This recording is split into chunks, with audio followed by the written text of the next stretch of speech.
Agendanya apa, Bang? Agendanya Bentar. Departemen Sosial gitu. Iya, Bang. Syukur-syukur bisa ketemu Pak Menteri. Oke. Kalau Pak Menteri nggak sibuk ya harusnya Pak Menteri terima Agus kan. Namanya sosial nih. Kalau makhluk sosial itu bukan pengumpul dana, bukan pencari open donasi, tapi orang yang tunanetra ya. Sini tidak ada eksploitasi ataupun mencari keuntungan di sini. Justru orang butanya jadi korban. Orang butanya jadi apa? Jadi korban. Akhirnya dibuat menangis terus sama orang yang mengaku berprestasi. Padahal prestasinya membuat orang frustasi. Jangan-jangan dia yang frustasi. Ya, saya menyarankan agar kalau kalian bekerja di yayasan orang gila ya jangan gila juga. Kalau yayasan mengelola anak-anak kecil jangan kekanak-kanakan juga gitu. Harus yang dewasa. Nah, kita harus melihat atau ketidaksempurnaan orang dengan cara kita yang sempurna. Jangan kita mengambil keuntungan, kita menjadi kayak playing victim, ya, seolah-olah bagus. Contoh, mereka menjelek-jelekin, menggugat, melaporkan pidana, tapi nyumbang Agus juga. Nih ada tanggal 3 Desember kemarin ada satu pelaku yang kita laporkan, udah ngejelekin, motivasinya apa? Mau dibilang sebagai donatur yang belakangan, yang terlambat.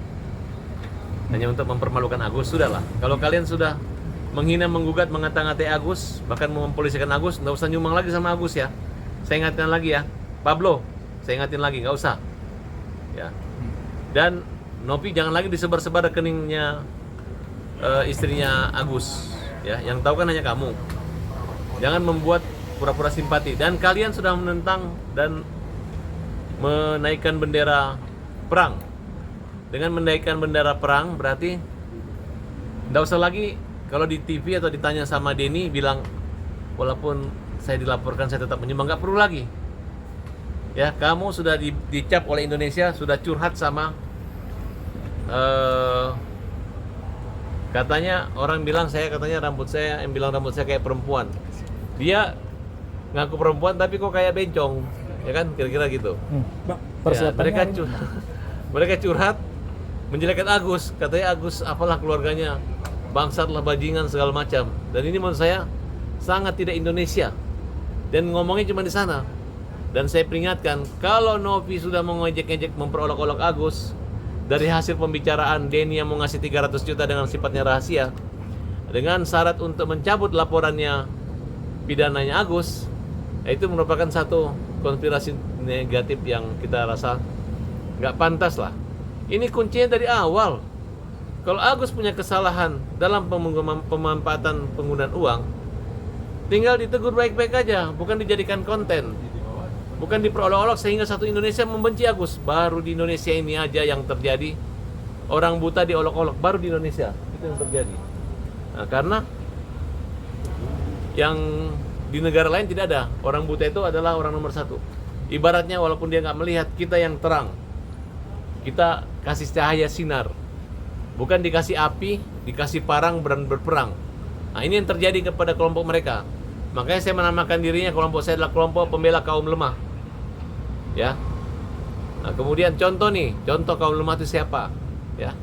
Kalau bicara tahu kan Gus Miftah, salah ngomong, menghina, dihujat, hanya ngerimat goblok. Nah, kalau orang pasti manas-manasi supaya orang membenci Gus Miftah. Kalau saya lain. Saya bisa bilang goblok itu adalah bentuk keakraban kalimat. Dia selama ini kan lucu, kalimat itu biasa, kayak orang Surabaya bilang jancu. Bukan arti sebenarnya, maknanya, konotasi. Bahwa ini hanya bentuk keakraban. Ya wajar. Kemudian dia membuatkan cerita tentang filsafat tentang ini ya. Jangan yang bagus kita lemah-lemahkan. Tapi yang lemah kita kalau perlu kita bantu, kita luruskan. Nah, itu yang kita alami aliran seperti itu yang saya hadapi saat ini.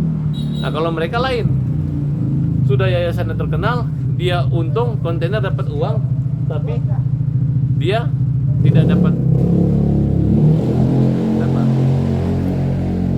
Nanti ditegur sama Alvin Limanya, anak buahnya motornya terlalu keras. Baru ngomongnya terlalu keras, ribut sekali. Persiapannya Bang hari ini gimana Bang? Persiapan hari ini apa aja nih Bang? Hari ini persiapan. Agus dalam perjalanan. Kedatangan Agus di sini dijemput oleh Kementerian Sosial. Wah, itu top. Kalau dibiarkin Agus naik Grab, waduh, saya rasa Pak Menteri yang undangnya tanggung. Tapi dijemput oleh 2 ibu-ibu dari Departemen Sosial, pejabat-pejabat yang menjemput Agus. Hanya telat tadi jam 9, diperkirakan sampai jam 10 lewat 9 nanti di sini. Nah, kemudian dulu Nopi pernah bilang nanti Agus boleh beli mobil. Mana mobilnya, gak ada mobilnya, ya. Agus tidak menggunakan uang itu dan uang itu masih utuh. Uang itu sama Nopi, dan sekarang kalau mau minta kembali donatur, uang itu bisa kita kembalikan. Jadi nggak perlu capek-capek kalian nunjuk pengacara untuk mendonasi, ditarik kembali donasi. Kita udah siapkan. Itu hanya akal-akalan kalian, ya. Catatan, pengacara-pengacara ini kayak satu orang pengacara ngaku donatur, itu cuma anak buahnya. Ormas pusat menunjuk anak buahnya, ngasukin uang, terus memberi kuasa ke bosnya. Hanya untuk mencari panggung untuk menghantam Agus, ya. Orang-orang ini nanti akan kita laporin semua pidana. Adalah orang-orang yang mau cari panggung, termasuk Pablo. Pablo tanggal 3 nyumbang tuh. Semoga baik-baik ngomongnya. 1 juta rupiah. Orang kaya nyumbang 1 juta rupiah, baik-baik ngomongnya. Padahal yang hajar Agus, gugat Agus. Ya kan, yang Indonesia ini nggak seperti itu. Ya, jangan kau main-mainin seperti ini ya. Kamu udah kita laporkan. Nggak ada damai. Oke. Persiapan apa aja, Bang? Pak Menteri, Bang. Saya pakai kopiah gitu kan, karena Pak Menteri pasti pakai kopiah nanti kan. Nah, kemudian ada lagi yang mau ngejek saya pakai kopiah. Mirip Bung Karno ya. Was. Prabowo banget. Bang, ketika nanti tidak ada titik temu, Bang, seperti apa mungkin? Bang, Ya. kalau nggak ada titik temu nanti ketemu Pak Menteri gimana? Dulu Pak. Kan? Nanti Ya. gimana, Bang? Kalau nggak ketemu titik temu, Bang, sama Pak Menteri? Ya, sebenarnya bukan masalah titik temu sih. Ini kan pertemuan. Kebetulan titiknya di sini. Nah, tentu kita kan sebagai orang yang kaitannya gini. Orang merasa bahwa apa kaitannya? Ada pengacara yang bilang kenapa bawa-bawa ke Menteri Sosial? Tahu nggak?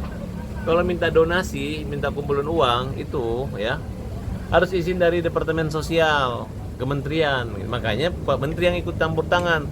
Bukan karena wilayahnya cuma di Tangerang lain.